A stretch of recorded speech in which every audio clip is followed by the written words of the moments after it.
बिस्मिल्लाहिर्रहमानिर्रहीम, अस्सलाम वालेकुम नाज़रीन। प्रोग्राम क्रॉसिंग लाइंस में खुशामदीद। मैं हूं यासिर रशीद। नाज़रीन, मई में होने वाली झड़पों में भारत को फ़ज़ाई महाज पे ऐसी हज़ीमत का सामना करना पड़ा है जिसे नई दिल्ली आज तक तस्लीम करने को तैयार नहीं है। इंडियन हुकाम का मौक़िफ़ रहा कि उनके किसी तैयारे को कोई नुकसान नहीं पहुंचा, मगर उसके बरक्स अमरीकी सदर डोनाल्ड ट्रंप बारहा ये दावा करते रहे कि उन्होंने इस जंग को रुकवाने में अहम किरदार अदा किया, और साथ ही साथ उन्होंने एक से ज़ायद मरतबा ये भी कहा कि भारत के 7 तैयारे तबाह हुए और एक मौके पर यह तादाद बढ़ाकर 8 बता दी।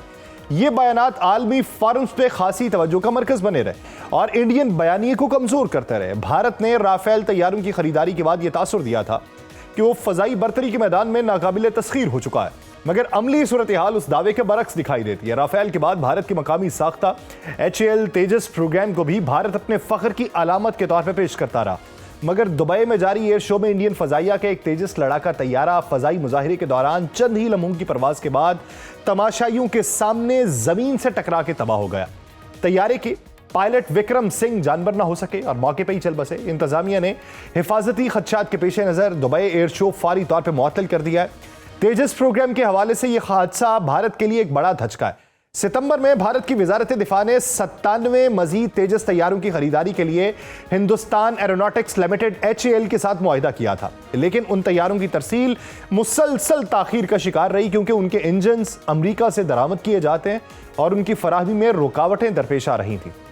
हादसे के बाद दिफाई मुबस्सरीन ने यह सवाल उठाए हैं कि क्या तेजस वाकई वो मायार हासिल कर चुका था जिसका दावा किया जाता रहा, या इंडियन फजाइया इसे कबल अज वक्त आलमी मार्केट पे पेश कर रही थी।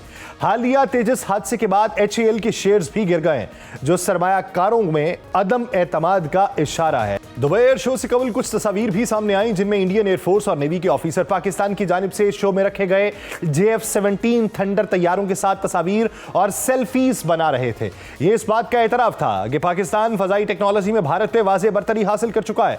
दूसरी जानिब पाकिस्तान के JF-17 थंडर ने उसी एयर शो में आलमी तवज्जो हासिल की और कई मुमालिक ने JF थंडर 17 खरीदने में दिलचस्पी जाहिर की, जिसकी वजह उन तैयारों की कम लागत, मजबूत जंगी सलाहियत, जदीद टेक्नोलॉजी और मुख्तलिफ मार्कों में अमली कारकर्दगी है, जिन्होंने इन तैयारों को उभरती हुई मार्केट में एक पुरकशिश ऑप्शन के तौर पर मुतबादिल बनाया है। दूसरी तरफ भारत को इस वक्त अपनी दिफाई साख बरकरार रखने के हवाले से एक मुश्किल मरहले का सामना है और मई की झड़पों में शिकस्त का तासुर, ट्रंप के बयानात, राफेल पे उठते सवालात और अब दुबई में तेजस का हादसा, इन सब ने मिलकर भारत के फजाई तौर पर नाकाबिले तस्खीर होने के दावों की कलई खोल दी है, क्योंकि पाकिस्तान के JF-17 थंडर की आलमी कामयाबी एक मुख्तलिफ और ज्यादा मजबूत तस्वीर पेश कर रही है। और यह कहना गलत नहीं है कि पाकिस्तान के उन जांबाज पायलट्स को भी दाद दी जानी चाहिए जिन्होंने मुल्की फजाई दिफा को नाकाबिले तस्खीर बनाने में अहम किरदार अदा किया है।